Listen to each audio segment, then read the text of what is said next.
Okay, so welcome everyone to the Clinical F3. My name is Shiv, and I'm going to be hosting today. Sargent's going to be joining with that, and we've got Sam, who's our showcase doctor. Yeah, he's given us a wave. Do you want to just give us a quick intro as to what you're doing at the moment, Sam? Hey guys, I'm Sam. I'm a ACCS EM trainee down in Wessex.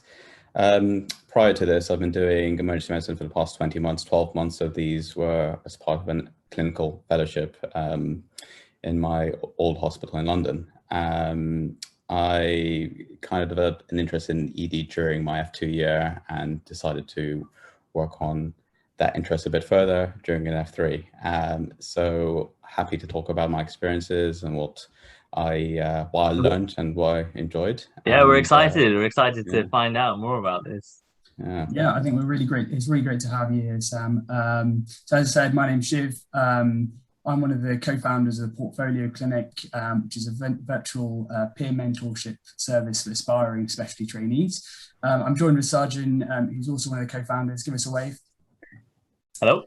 Uh, Yeah, so I'm Sergeant. I'm also the co-founder of the Portfolio Clinic, and I'm also working at an F4 level at the moment, to be honest, and worked as a clinical leadership and innovation fellow at Imperial College as well. yeah, so guys who've just recently joined, the chat's open for you to discuss and ask any questions. We'll pose them to Sam as we go along.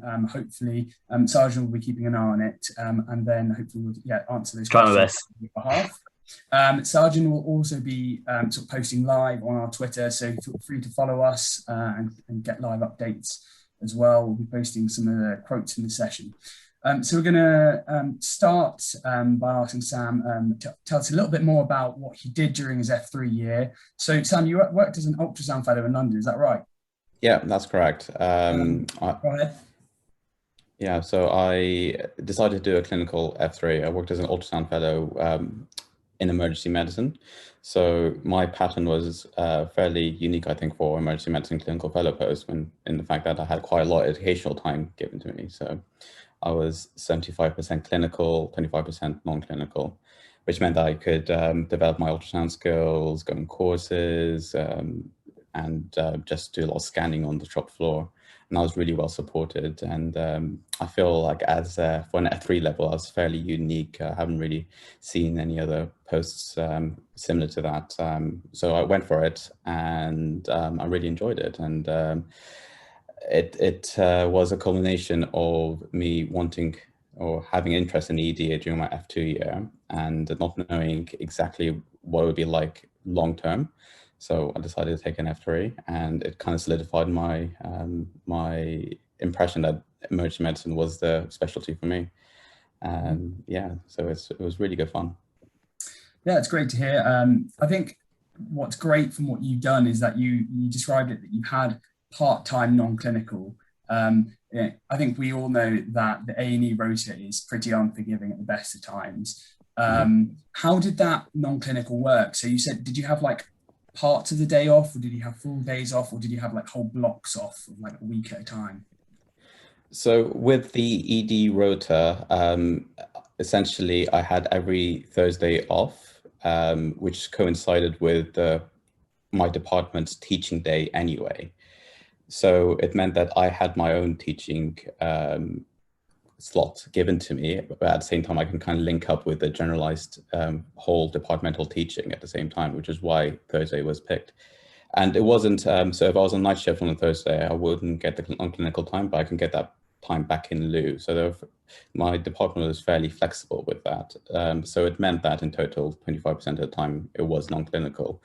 You know, here and there, I might work a couple of days non-clinical, just make up for some lost days. But it meant that I was there was no questions of no ECGs thrown to me. I hadn't get any questions asked from any nurses or any doctors or any other staff. They knew that I was there purely on non-clinical basis. And if it benefited a clinical scenario, for example, I'll talk about it a bit further later on, but with my ultrasound learning, I learned how to do, for example, cannulation. And if there's a difficult cannula for a patient that's needed on my non-clinical day, I'll do it because it would help my help my learning at the same time. So it's fairly flexible and quite robustly supported in my department. And it sounds like you could really hone in on that skill as well. The actual use of ultrasound, which is becoming ever more popular as well, as you've mentioned, for cannulation specifically, and having that priority and that time to really work on those skills is something I think in an ED setting, it's very difficult at times because you're sort of like a cog in the machine of getting through patients and Exactly assessing patients. So, yeah, you pretty much hit it. Yeah, you got absolutely spot on. Like it's at times in emergency medicine, you feel that there's always this on the back of your mind, middle and front of your mind. I need to see the next patient. I need to see the next patient. Yeah. So having that time on the shop floor, but away at the same time and then you can, because ED actually is one of the most educationally rich specialties there is. In my opinion, there's always teaching available, either formal or ad hoc, or even just through seeing patients. You're always learning or encountering something new. So to have that, as well as having my own cordoned off time where I'm able to, as you said, hone in and focus on a particular skill set was brilliant for me. And I feel like it has really given me that extra tool, like an extra edge, especially as I'll discuss later when it comes to interviews for my specialty. I was able to show that I've been able to focus on this very important skill, even more so in ED for a whole year, which has been great. Definitely, and I think that's exactly what we're trying to promote. The fact that you spent some time, non-clinical, although I guess it's semi-clinical in that time because you are still doing your scans and getting that signed off. But I think, we're trying to promote that idea that your F3, F4 years aren't just about sort of spending time in the clinical environment, getting more used to the clinical environment after those foundation years. It's about trialing and testing things that you're interested in, developing new interests, but also developing your portfolio so that when you come to training and when you come to the interview process, you're prepared and you can show something that you've done something unique. And I presume that's what you took to your interview, something that not a lot of people have. Yeah, absolutely. That was something that was a highlight of my, was a focus on what I talked about in my interviews. And I think that's something that was also picked up on the feedback on interview as well, that I had this ultrasound kind of knowledge and this extra thing that in my F3 year, rather than just locumming, which could be beneficial in its own right in terms of gaining experience, clinical experience, I've shown that I was able to gain an educational aspect to my clinical learning around development as a doctor, which is, for emergency medicine at least, ultrasound training is a skill more associated with the middle grades, registrar level skill. So having that as a SHO, a very early SHO, was very useful for me and very handy. I think that the educational aspect as well is something that sometimes is forgotten about in terms of locums, F3s and F4s. Most departments will assume that as a locum, you're there to fill a gap and you may not necessarily want to focus on that educational aspect. And so to have that sort of dedicated time and that dedicated post to really hone in on the academics as well is just another string to your bow, I guess. And it shows that actually being a locum isn't just all about the money and the flexibility. You can actually use that time to really dedicate yourself academically as well. Yeah, totally. And it all ties in. So having that time, so learning, being in this environment with this educational time, this non-clinical time, I was able to develop other things such as teaching. I was able to teach quite a bit. So having, I think it's just a rarity to have time where you have free choice to do what you want in medicine in general in the UK, and having this a quarter of my time working spent doing what I want usefully was brilliant, and it really helped me pad out my portfolio, We're all about portfolios as well. Yeah, of course, so. of course. I had to link it in somehow to portfolio. But it was really good for that. It was brilliant. And I think if I were to have my time again, I don't think I would do it in another way for me personally in the position I was in. I think it was definitely the right thing for me. I think that's really important. I think that's probably a quote worthy for the quote worthy. Maybe okay. I need to write that down for I think everybody to see. Quite nicely on. I think a lot of the people here watching are probably debating between applying for a clinical fellow post or locumming. That's going to be the large majority. Some people will sort of hedge their bets and see if they can get away abroad, but those are going to be the two main options. To you, what were you thinking when you, I mean, I know it was probably the start of or midway through the pandemic, but what was going through your mind when you were deciding whether to locum or to be a clinical fellow? So interestingly, I was actually planning on going to Australia prior to doing an F3 here. That was my plan. I was kind of gearing towards that.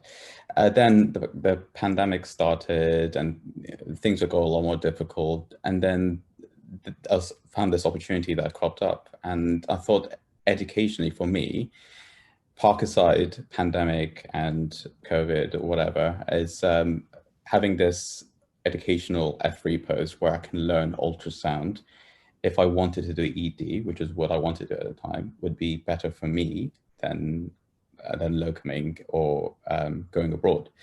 I think it was definitely a difficult decision in the sense that you didn't know what was around the corner. I know F2 was quite challenging. The tail end of F2 was everything was up in the air a little bit, but once you find an opportunity and you get that post, I think everything falls into place. And for most people, 9 times out of 10, you will absolutely enjoy your decision if you thought it through beforehand. So it all depends on what you want to get out of it. If you plan to buy a house in the next year, obviously I'd say locumming is probably something that's probably get you a little bit more money. But there's nothing wrong with that as well. And there's nothing wrong with that. Yeah. It all depends on what you want and what stage your priorities in life are. Exactly. For me, my priorities. Sorry, go ahead. So that's about the educational benefit that you thought you were going to get more in the clinical fellow role. Yeah. That you thought you'd miss out as a locum. Is that right? I think that's correct. Yeah. I think with locumming, everything is kind of left to yourself in a way to make your opportunities. You're a free agent. I think if you have a clinical fellow post with an educational component tied into it, with an educational supervisor, which is key to direct and steer, which is what I had, I think you're able to be a lot more productive and a lot more efficient with your time. Yeah, I think it's really important because I think, and just in case, for those that don't know and are still in foundation years, unless you actively try and find someone as a locum, you don't have a clinical supervisor necessarily. You may have someone, your line manager, but they're you have to pay for, or a lot of places you have to pay for your end of year ARCP. You don't have someone to run through personal development plans or anything like that. So Samir, presumably you got that sort of all tied in. Yes, yeah, exactly. And I had an e-portfolio as well, which we can discuss. Well, now if you want, but later on if that's more. I think we'll come on to that shortly, and we're definitely going to cover the portfolio and the benefit of being a clinical fellow in terms of the portfolio. I wanted to mention the other big sort of, I guess it's the elephant in the room, but we have touched on it, finance. You were in London, you're a clinical fellow. I think some people are probably going to be wondering what that was like, not being on a locum salary. I mean, I know it's, people are, IF1s and F2s. It can be done, but it's difficult. It can be done. Yeah. But did you have particular problems financially as a result of being a clinical fellow? And do you think you would have been particularly at an advantage by locumming from that sense? I personally didn't have any financial difficulty. Didn't cross any financial difficulties. My salary was more or less the same as I was as an F2 on an ED rota, which is, I think, fairly comfortable. You're able to live in London, and you're not going to be living hand to mouth at all on it. Hence the fancy mirror in the background. No, that was a locum shift. Is it? Oh, okay. Yeah.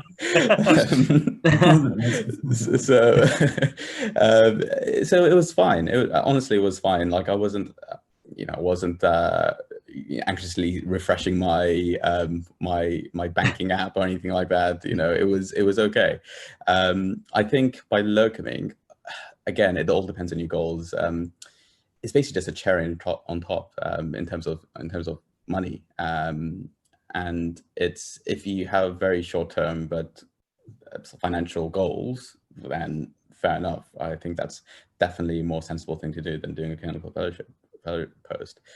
But if you want to get a little bit of variety, have some educational experience, and get a skill in a regimented, structured way, I feel that on a clinical fellowship trust post salary, it's more than fine. Yeah. On reflection now, in your personal experience, do you feel that that was the best decision, going for the clinical fellow post rather than locumming and trying to arrange your own educational experiences your own way? Absolutely. Yeah. That definitely was the best thing for me. Yeah, it really was, because I was able to be in an environment that I was known more, and by my colleagues from my middle grades to my seniors.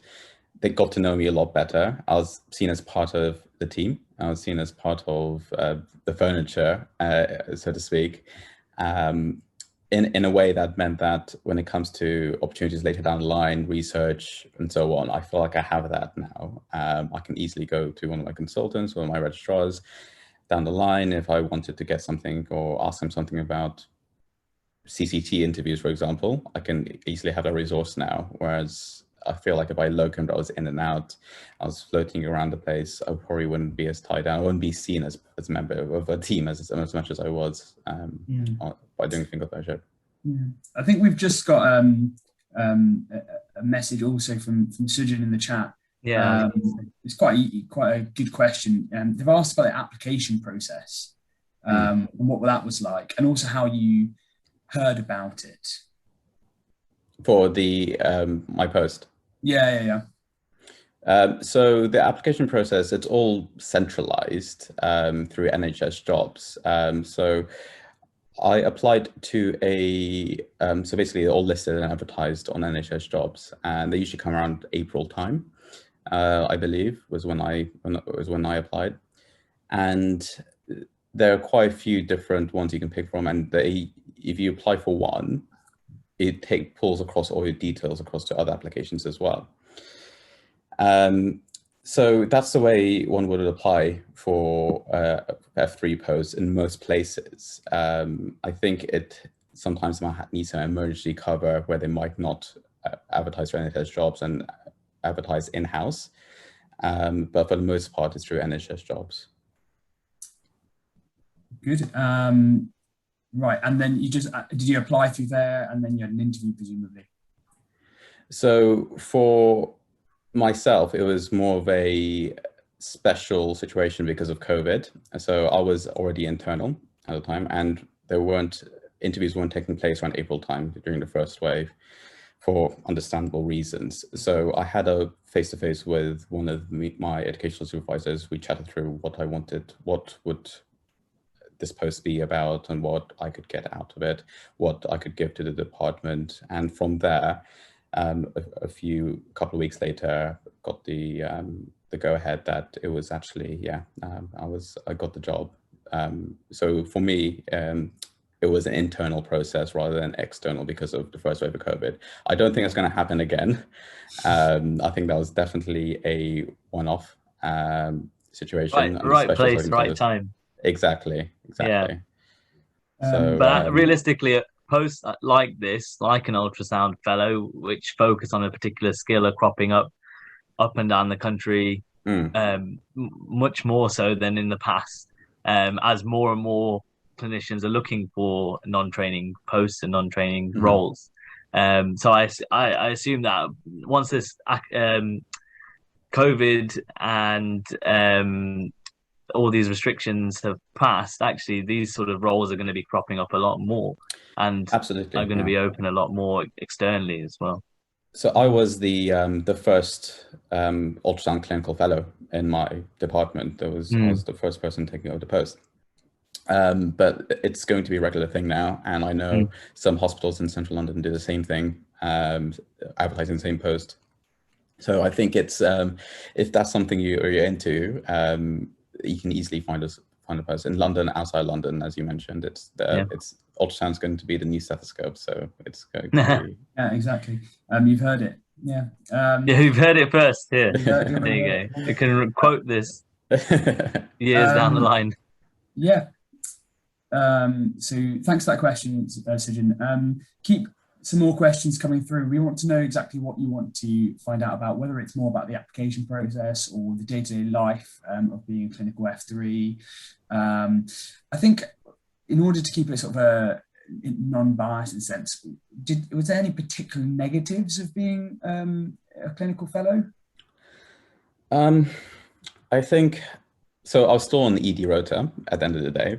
I think that can be a bit tiring, being on the same rota. Quite a brutal one, actually. 1 in 3 weekends, quite a few out-of-hour shifts. As an SHO, where you expected to be the numbers machine, you just expected to churn out and see as many patients as. Yeah, exactly. But cogs need maintenance, and you don't have that time off sometimes. It can be pretty. You can get quite. Well, for me personally, I think it was during COVID. It was quite busy during COVID. I think I got to the stage where I was thinking, right, I need a break, and I took some annual leave. And I think with locumming, you can locum to your heart's content, but at the end of the day, you can also locum, a few shifts a month and be financially comfortable. And I think in terms of your work-life balance, it's definitely better off not being on that rigid rota. So I think, as I said, I think that is expected. That's something I knew going into it. I knew it was going to be tough to be on the rota for 20 months in total, which is what I ended up doing. But again, you don't have to take 12-month contracts. You can take shorter contracts. You can take 3 months. You can take 6 months. I took 12 months because I'm insane, but it was useful at the end of the day. So as I said, I wouldn't change my my path at all. Yeah, well, I mean, that sort of really hits home, isn't it? We've heard it a few times today that you wouldn't change it, and I guess that's something that people listening really want to hear. They want to know whether this is something that they can pursue and they should pursue. And I think from what you're saying, it sounds like a really great experience. Otherwise, I think, have we got any more questions? Nothing through at the moment. I'm keeping an eagle eye on that on that chat, so you're all good. Maybe so I want maybe talk a little bit more about the ultrasound, and then we'll go on to portfolios to come to the end of the session. So did you do the level 1 ultrasound? Is that right? Yes. Yeah. Did you complete it? So within the year, I got this more or less the scans required, number of scans required. The next step is just going to a kind of examination school just to get everything ticked off. So yeah, numbers-wise, I was able to get it. So I was doing everything level 1 would entail. So there would be a ultrasound cannulation or vascular access, as I mentioned earlier. I would do fairly basic echocardiography, but useful in an emergency medicine setting. AAA scans as well, so abdominal examinations for aortas, and also fast scans, which is for traumas. And I got to use every single modality over the year, and I've actually something that I found very satisfying is that the skills I've learned during my ultrasound year has led to tangible differences in patient care. So it's led to, for example, I'll pick up one example. I had a patient who came in with abdominal pain, fairly, above 50 years old, above 60 years old. And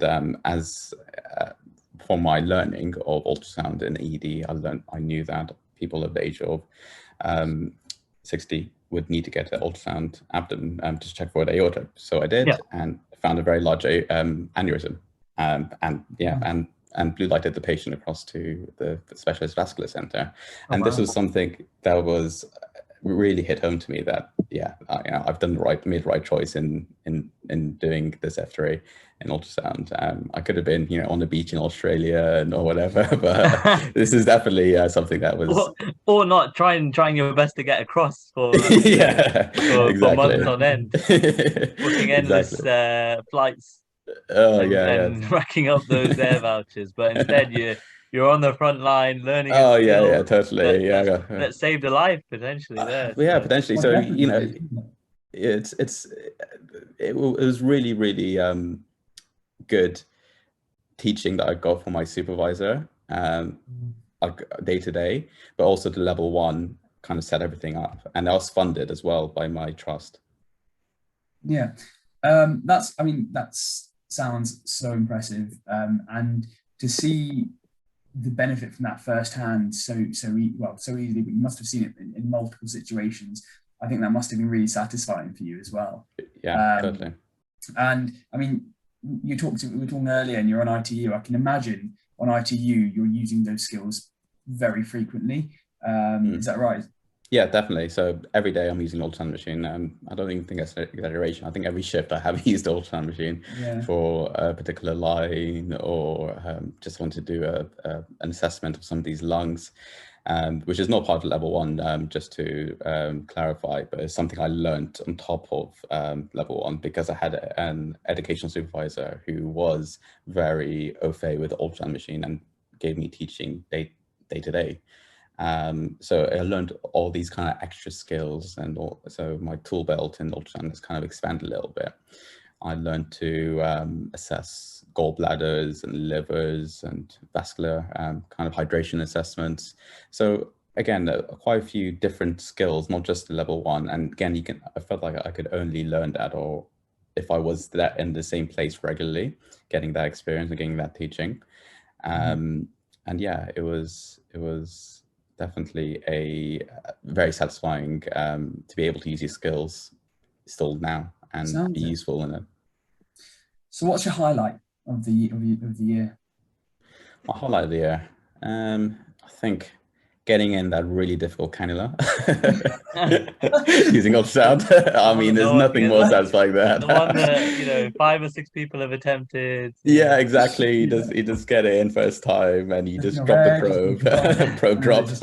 Probe drop. That's yeah. It. Let's try and get that, hashtagging around. Hashtag probe drop. There you go.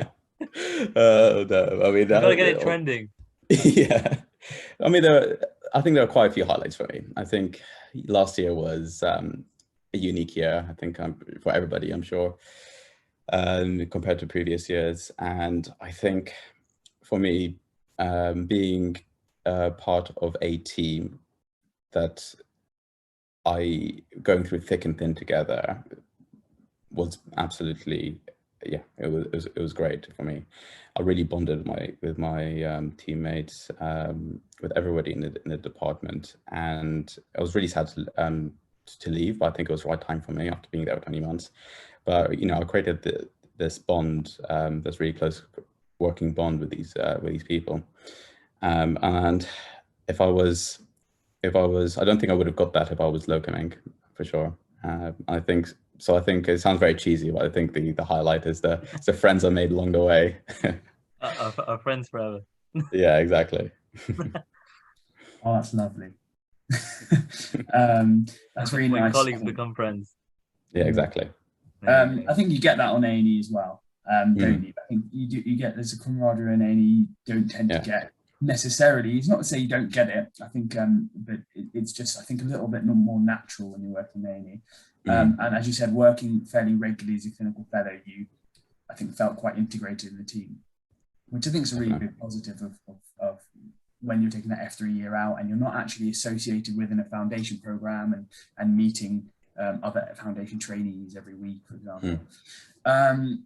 So as we come to a close, I think that the last question I wanted to ask, unless Sarjan has anything else to mention, I was just going to ask about portfolios, really. Yeah, no, I think we should talk about the portfolios, definitely. I mean, that's what we're about, and we're very keen to promote. Yeah, so In terms of the portfolio and portfolio development to get into training, what did you use? So for my foundation training, I had a platform I think everyone will know as Horus. And for when I started F3, far too well.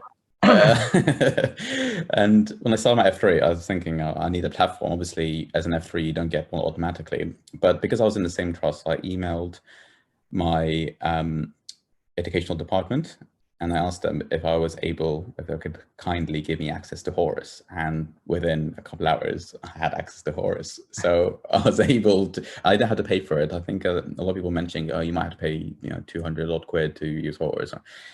Just ask your educational department nicely, your postgrad center, and they should give it to you. I don't think it's something that is necessary. Like you don't have to pay, basically. And it was really useful just to like frame kind of logically my initial meeting with my educational supervisor, any interesting scans I might have, or reflections I wanted to put on there, and also tabs or multi-source feedbacks. That was really handy to have that as well. And it was all kind of a one platform that I was able to print off afterwards and kind of yeah, and it sort of follows on as well, doesn't it, from your foundation training? Yeah.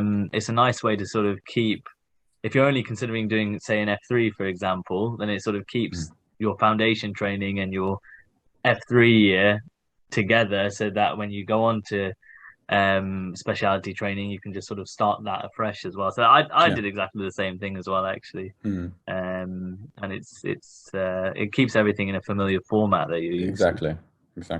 Yeah. No, it was again, I think for F3, it's nice to not be on the constant grind of having to get a certain number of DOPs or mini hexes. Yeah. So I think, isn't it? Yes, definitely. So I think advice I'd give anybody watching this is that definitely have a portfolio, but don't break your neck trying to get hundreds of tickets. You're just going to kind of burn yourself out in that way. So just get the things that are pertinent on that portfolio that are useful, that's going to further your case when it comes to interviews, more or less. And the other key is to, as you mentioned, to just contact your postgrad education centre. If you're working there as a fellow, or even as a locum, you should send them a message or an email and find out what the I mean, definitely, even for me. So I didn't work in a fellow role, but I was able to extend my Horus and actually keep a portfolio together as if I was a fellow. So it was a bit, obviously, because I'd worked in the hospital previously. I was able to sort of have that relationship with people I'd worked with previously, but not been in a clinical fellow role, but then also keep up my portfolio as if I was in that role. And it really, really helped actually to sort of go forth with interview processes. So for this clinical leadership and innovation fellowship that me and Shiv are doing, it really, really helped with that as well. So you can do it both ways, but it's much easier, I think, in the if you have a fellowship post. Right. I think that probably comes. I had one question that I wanted to ask. So my question is, what in terms of obtaining a post like this, what would be your best bit of advice for those who are in foundation training or those who are final year medical students? What would be your best bit of advice for somebody who wants to do what you did and obtain a post like that? So I'd say, apart from being in the same trust and there being a global pandemic, obviously that's very difficult the stars really aligned for that one. But what I'd advise is email the department you're interested in working for early, find out what opportunities they have, find out if they have any educational posts, because sometimes they don't advertise until quite late. Yeah. And if you find out early, or even if you know that the consultants that are working there, pop down by the office and say, I'm going to be doing an F3. What kind of posts do you have available? I'll be quite interested in doing something. And that's definitely, I think that with job applications, I think if you're working in a hospital, and it definitely helps to have more of a human approach and just like Yeah. show your face, show that you're Yeah. keen. It shows initiative, which is It does. crucial, isn't it? Really. Yeah. Yeah. I think 100%. I think I would back that as well. I remember if anyone listening is interested in an intensive care fellow, I did the same thing. I sent emails to find out what the opportunities were. And I got an email back from one of the admission doctors for the intensive care unit, who was in charge of admissions, and he sent me a long spiel about what they look for in F3 doctors.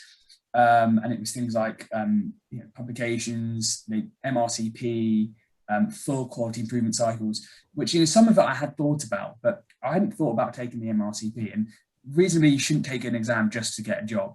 But as you think it's going to be not one as lengthy as that. No, but if you think it's going to be part of your, like, let's say you want to do intensive care, it's going to be part of your application process anyway. You can consider doing those things early. And I have to be honest, I didn't get with them, but it was really useful to get that insight early as to what they're looking for. So yeah, I really do back sending those emails to the unis and just be open and showing that initiative really helps. And it was something, so for me personally as well, when I was a foundation trainee, I actually conducted one of my placements in the United States, and going across to the United States, I sent out probably hundreds and hundreds of emails to loads of different program directors and administrators, and got rejected around sort of 90%, I would say. But there are a few there who are willing to take me on and allow me to conduct a placement there. And it was just about being persistent and sending those emails and showing that initiative and taking an interest in the department and the place that you want to work in or experience. So take initiative. That's the key, really. And we've got one just message from Declan on a slightly other topic about the ITU fellowship. Do they want the full MRCP or just part one? I think you'd be doing very well if you got both parts by the time you were in F3. I think that's like an insane level of exam taking. That is. People do it. And I mean, reasonably, part one would be more than adequate to put you ahead of the game in terms of an ITU fellowship, and would probably not guarantee you an interview, but put you in good stead to be getting an interview for a job like that. I'll put my email in the chat, and because I've done a couple of ITU fellows, you're more than welcome to contact me. Yeah, and it can be done in a year. I mean, so for example, I took my MRCP part 1 and part 2, I think in September and March. So it can be done, but it's you have to work very hard for that.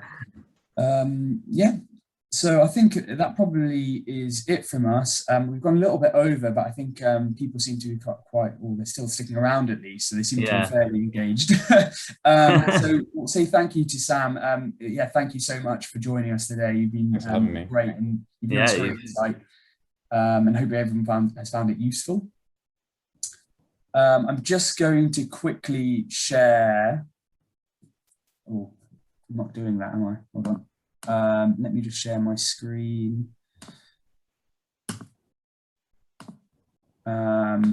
So just a little bit about what Sajid and I am doing. So we've launched the Portfolio Clinic, which can be accessed at the website there, www.theportfolioclinic.com. It's a new mentorship service where we're bringing aspiring trainees in, at the moment, surgery, IMT, and anaesthetics, closer to people who've just got into that specialty. So it's effectively near-peer mentorship. It's free to register and get involved, because it's a newly launched service, and we're hoping to sort of launch that fully and get that running in the next sort of month or so. But anyone who's keen to register and get involved in the virtual peer mentoring, follow that link. The other thing to mention is we are hosted today by Medal. Medal is our collaborator, and they're involved in sort of widening access to healthcare training. They've actually got their own portfolio service online, which is free to use, so you can sort of log case-based discussions, etc., and whatnot. And I'll leave the link to them below. Just give me 2 seconds to get it up. But yeah, check it out.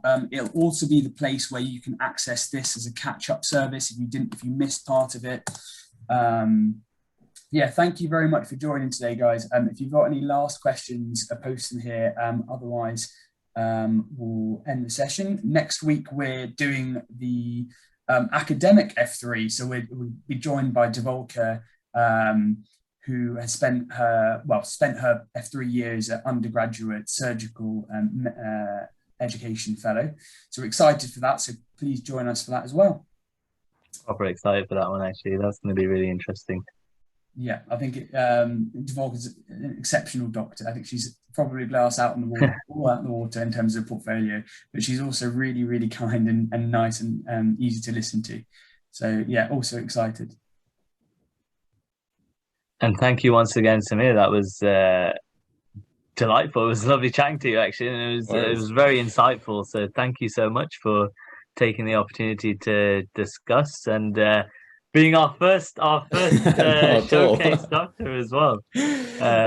Hopefully yeah, you guys have some more interesting talks and stuff, because yeah, I found this really fun, to be honest with you, and I'm happy to give anybody wants to ask any more questions to me personally, I can leave down an email, and yeah, you just ask away. I'm happy to answer. If you like the session, please, talk to other people, encourage them to come along. We've got a month of these sessions going on, and we're talking to some other very interesting doctors, just like Sam. Yeah, spread the word on social media for us, because we're just we're effectively a startup, and we're doing this as part of our sort of project. So, yeah. Well, we are passionate about going forward with the Portfolio Clinic as well. So we're on Facebook, Instagram, Twitter, the Portfolio Clinic. Make sure that you follow that and keep up to date with all the activities that we've got lined up, and also the Portfolio Clinic itself as well. Right. Okay. I'm actually going to end the session then. Yeah. Thanks everyone. Speak to you later. Cool. Thank you very much. Bye bye. Take care.